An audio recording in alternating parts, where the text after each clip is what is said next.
Dans un village, vivent un homme et ses deux femmes.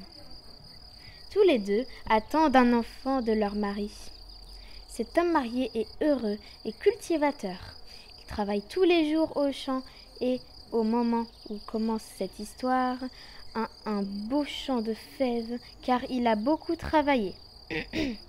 Tous les soirs, il rentre fatigué de sa journée et ses deux femmes l'attendent et le réconfortent de 1000 attentions délicates. Ce soir-là, le mari rentre plus fatigué encore que d'habitude et après le souper, il se couche entre ses deux femmes et s'endort directement. Lors de la nuit, comme il tourne le dos à une de ses femmes et pète. Il pète si fort qu'il l'a réveillée. Celle-ci, énervée, lui demande de se tourner. Alors il se tourne et pète à nouveau. Mais sur son autre femme. Il passe une nuit horrible à se faire réveiller par ses femmes et à péter. Le matin, il ne peut pas se lever, il est trop fatigué. Il demande à ses femmes de le remplacer au champ. L'histoire ne vous a pas encore dit que la première femme est belle et très intelligente, et la seconde est belle mais bête. Celles-ci acceptent, mais elles ne savent pas où se trouve le champ de fièvre. Voyant ces deux femmes revenir, il leur dit: Prenez ce tamis et faites-le rouler de haut de la colline, qui est juste au-dessus de notre maison. Lorsqu'il s'arrête, c'est là que se trouve notre champ. Les deux femmes s'exécutent, elles font rouler le tamis en haut de la colline et le suivent. Le tamis roule à travers et l'accompagne et s'arrête dans un champ de fèves. Pas de doute, c'est notre champ. Les fèves sont grosses et belles. Nous pouvons les cueillir. Les femmes se mettent au travail et ne remarquent pas que non loin de là, il y a une petite maison d'où les observe une vieille femme.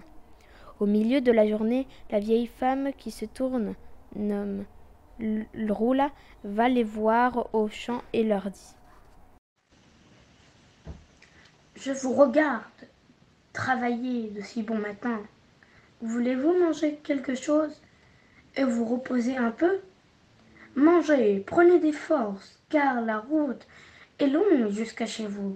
Les deux femmes conviennent, elles n'ont pas pensé à se préparer à manger et la faim commence à les tenailler. La femme intelligente lui répond qu'elles ont faim, mais elles ne mangeront pas avant la fin de la récolte. La vieille femme, impressionnée par la volonté de ces femmes, leur dit: Je vais préparer un repas et lorsque vous aurez fini, si vous le souhaitez, vous pourrez venir manger. J'habite dans la petite maison que vous voyez là-bas. La vieille leur ouvre. Sur la table sont posés 2 bols fumants de rfis. Les deux femmes s'assoient devant leur bol fumant et la femme intelligente se méfie.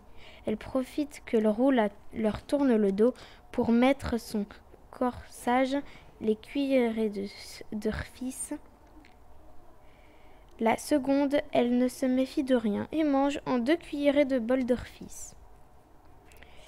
Le roula revient vers elle et son visage est cramoisi de fumeur. Son regard est noir et elle pointe vers les deux femmes son index crochu et leur dit: Vous avez volé les fèves de mon champ et là, vous avez mangé tous leurs fils. Vous ne savez donc pas qui je suis? Je suis la Roula Logresse, la sorcière, et je vous ordonne de me rendre tout ce que vous m'avez pris. Sinon, je vous mange. La femme intelligente sort le fils de son colleté et lui lance dessus. Mais on a tout mangé. Je peux vous donner toutes les fèves que j'ai ramassées. Rouge de colère et surprise par l'intelligence de cette femme, le roule arrache son bébé de son ventre et la mange.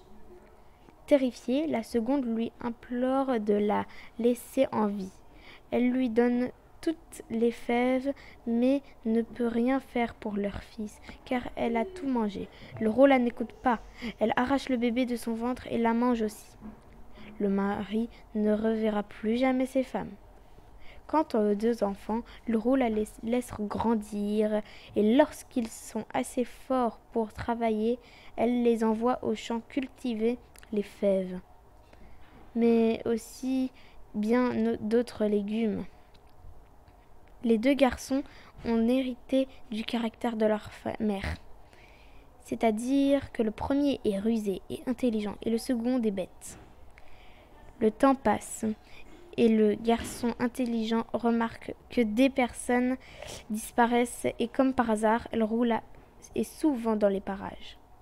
Une fois, il surprend le Roula en train de finir de manger une femme qui se promenait dans la campagne aux alentours. Terrifié, il va prévenir son frère. Celui-ci pleure car il se sent en danger. Le garçon intelligent lui dit : « Écoute frère, voilà ce que nous allons faire. Le jour, le Roula nous surveillera chaque instant. Nous ne pourrons rien faire, mais par contre, la nuit, lorsqu'elle dort profondément, le Roula, quand nous l'entendrons péter, il faut nous enfuir. » Oui, mais ce soir, je suis fatiguée tout de suite. Je m'endors tout de suite. Comment vais-je entendre Roula péter? J'ai une idée, je vais rester éveillé et lorsque le Roula dormira profondément, je vais mettre une cuillère de miel dans la bouche. Quand tu sentiras le miel couler dans ta la gorge, c'est le signal pour nous enfuir. D'accord, mon frère. Et sur ces paroles, les 2 frères poursuivent leur travail au champ et passent la soirée comme d'habitude. Les enfants et le Roula vont se coucher et le garçon attend que le Roula dorme profondément. Au bout de quelque temps, ils entendent péter. Vite, il va vers son frère, lui glisse une cuillerée de miel dans la bouche. Le frère, dans son sommeil, dit : C'est doux. C'est doux. C'est bon. Encore un peu. Le garçon le secoue un peu et il se réveille. Vite, mon frère, nous devons nous sauver pendant prends la porte derrière toi et cours. Le garçon bête obéit à la lettre de son frère.